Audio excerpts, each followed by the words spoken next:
So if you have a lack of leadership in the federal government and you have the Trump administration urging states to open their economies back up, open their businesses up, that type of messaging, unfortunately, does get through to the general public.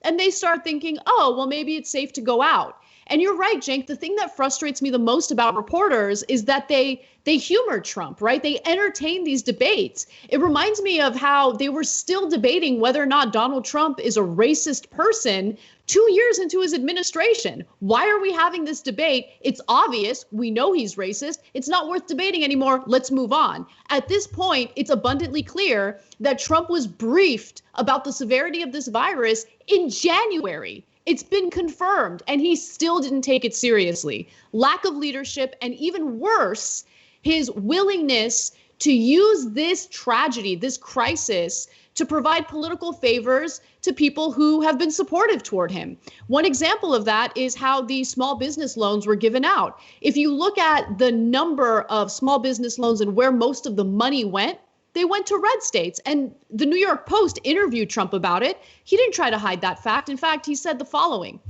Trump echoed recent remarks by Senate Majority Leader Mitch McConnell, who last month refused to open federal coffers for blue state governments, including New York's, that have been hit hard by the pandemic. Here's what Trump said. I think Congress is inclined to do a lot of things, but I don't think they're inclined to do bailouts.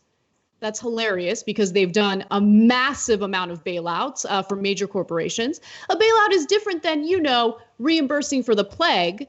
It's not fair to the Republicans because all the states that need help, they're run by Democrats in every case. Florida's doing phenomenal. Texas is doing phenomenal. And the Midwest is, fantastic. Very little debt.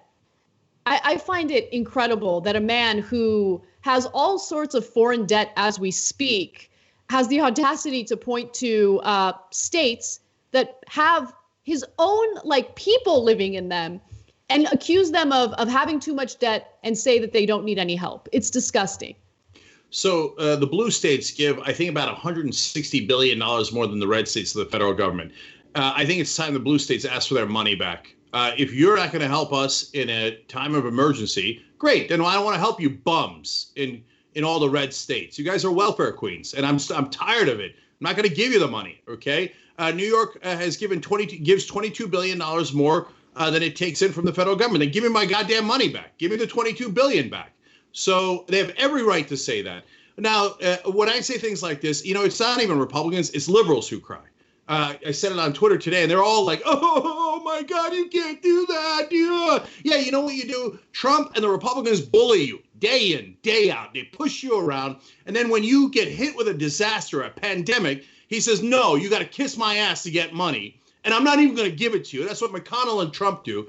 And what do you guys do? Instead of fighting back, instead of fighting fire with fire, most of the liberals sit there and cry. Oh, Trump's not doing the right thing. Oh, Trump's such a meanie. Well, then, God damn it, why don't you fight back? Why don't you point out that we give more than they take? And yes, I'm using welfare queen to throw it back on them, you morons. Okay? And they sit there and they go, oh, no, we shouldn't do it. We shouldn't do what the Republicans do. We should just cry. No, you fight back and you win. I'm so tired of Democratic softness. Look at this bully just standing around here in the middle of a pandemic with 72,000 dead saying, I demand political favors, and the Democrats don't know how to fight back at all. Thanks for watching The Young Turks. We really appreciate it. Another way to show support is through YouTube memberships. You'll get to interact with us more. There's live chat emojis, badges. You've got emojis of me, Anna, John, JR. So those are super fun. But you also get playback of our exclusive member-only shows and specials right after they air. So all of that, all you gotta do is click that join button right underneath the video. Thank you.